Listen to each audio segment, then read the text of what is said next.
I'm John McQuay with 8541 Tactical, and today we are going to talk about making some improvements to the Harris bipod. The bipod I have here is the Harris BRM-S 6-9 bipod. The legs on this bipod are 6 inches closed and they extend to 9 inches fully deployed. This bipod also features a swivel mechanism so you can level out the rifle very quickly. Now this is probably the most popular Harris bipod for precision rifle shooting because of the spring out legs and because of the adjustment to allow you to get your reticle nice and level before you fire, even if you're on unsteady ground. Now there are some issues with this bipod. The first being that this knurled knob right here on the end is how you adjust the tension for leveling out the rifle. Some shooters like to be able to totally lock out the rifle. Some like to leave it just a little bit loose. I like to have mine to where if I just let go of the rifle, it's going to stay where it's at, but I can quickly level it out.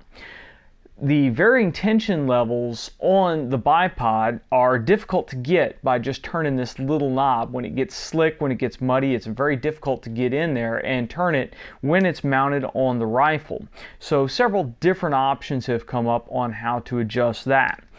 We're going to replace the knurled knob on the end of this with the Alamo 4-star SARG knob. That's the shooter's adjustable rotary grip knob. And it's this nifty little 3-winged nut here that's going to replace the knurled nut on the end of it.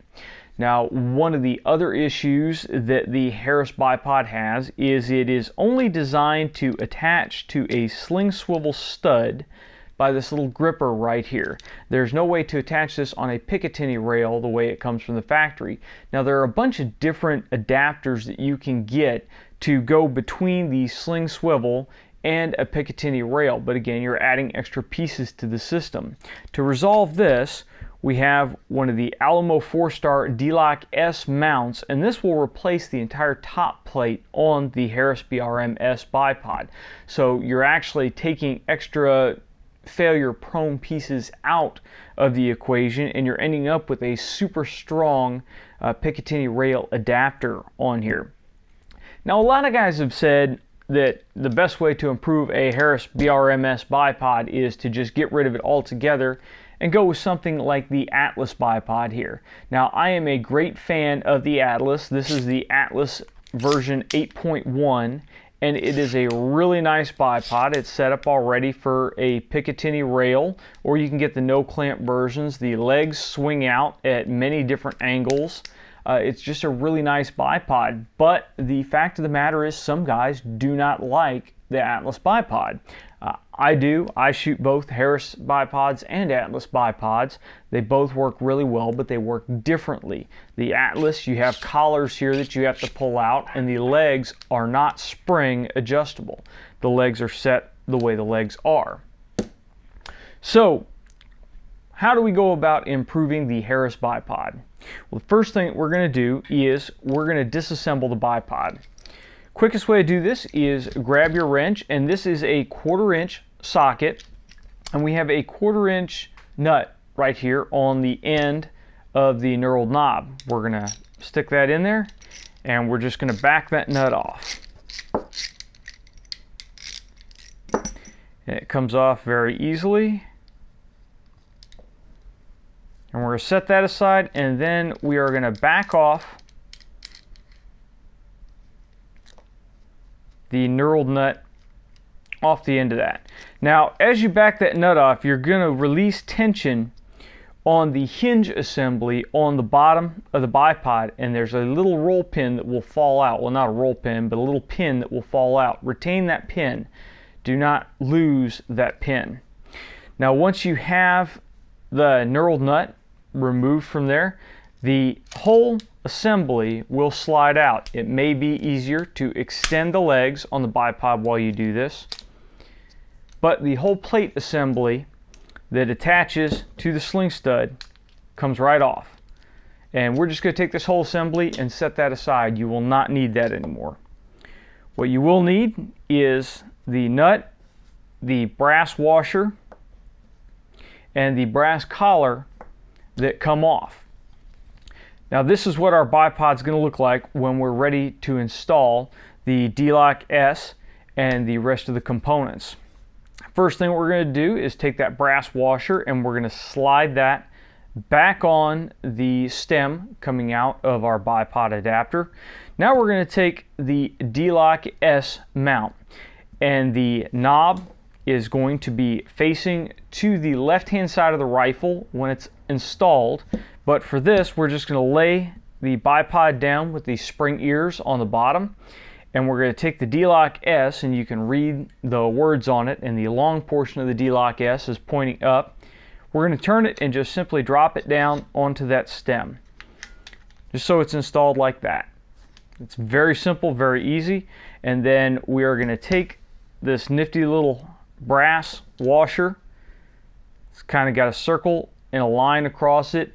This is the piece that the cross pin will drop down into when we get everything installed, and that is going to just set right over top of the slotted portion of the stem. Now we're going to take our bolt here, and you see that there's a hole in it for the cross pin. We're going to insert the cross pin in that bolt, and we are going to drop that straight down through the stem, and it should line up right with the notches in that center stem.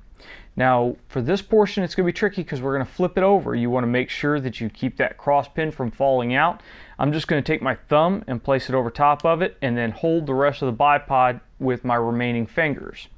Now when we roll this over, now we are going to install our shooter's adjustable rotary grip knob. First thing we're going to do is take the little stainless wear washer that comes with it, and we're going to drop that on. We are then going to thread on the SARG knob here, and we're going to make sure that we don't get it cross threaded, so it may be worthwhile to turn it backwards for a couple of rotations. You really don't, these are kind of fine threads in here when you're putting this on, so you really do not want to cross thread it. And once we get the SARG knob threaded down on here, it will hold the bipod together, and you won't have to keep your thumb on the back anymore. But we're gonna snug that down. Now we are going to take our little 1/4 inch aircraft nut, and we are going to drop it down in here, and we're going to take our socket, and I like to just use the socket at first, again, to make sure that we get it started without getting any kind of cross threading going on. Now we're going to tighten that down,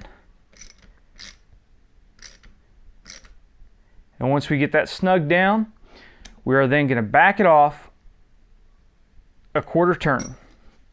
When we've got it backed off a 1/4 turn, we now have the ability to loosen up the SARG knob, and it's not going to go anywhere. Get our bipod leveled out, and then snug it down, and it locks the bipod out. Now in just a few minutes, we've converted our Harris bipod from sling stud mount over to a DLOC-S Picatinny mount and a SARG shooter adjustable rotary grip knob. So you can adjust this however you want. You can lock it out very quickly while it's on the rifle. The knob, you can see here, is lower than the lowest portion of the Picatinny mount, so you're not going to have any interference issues with the Picatinny rail, and you've got a really large area here that you can grab a hold of, that you don't have to worry about gloved fingers slipping or wet or muddy fingers slipping on it. Now this is a little bit different than the pod lock that is quite popular on them. The SARG knob is a little bit lower profile. It doesn't stick down quite as much. Now the pod lock, you can re-index where it's pointing, so that lever you can get it out of the way. But with the SARG knob, you really don't have to worry about getting it out of the way. It just really isn't in the way to begin with. We're going to take this out. We're going to throw it on one of our rifles. We're going to do some shooting with it, some barricade drills and whatnot, and then we'll come back and we'll give you a full review on how well the DLOC-S and the shooter's adjustable rotary grip knob work out in the real world.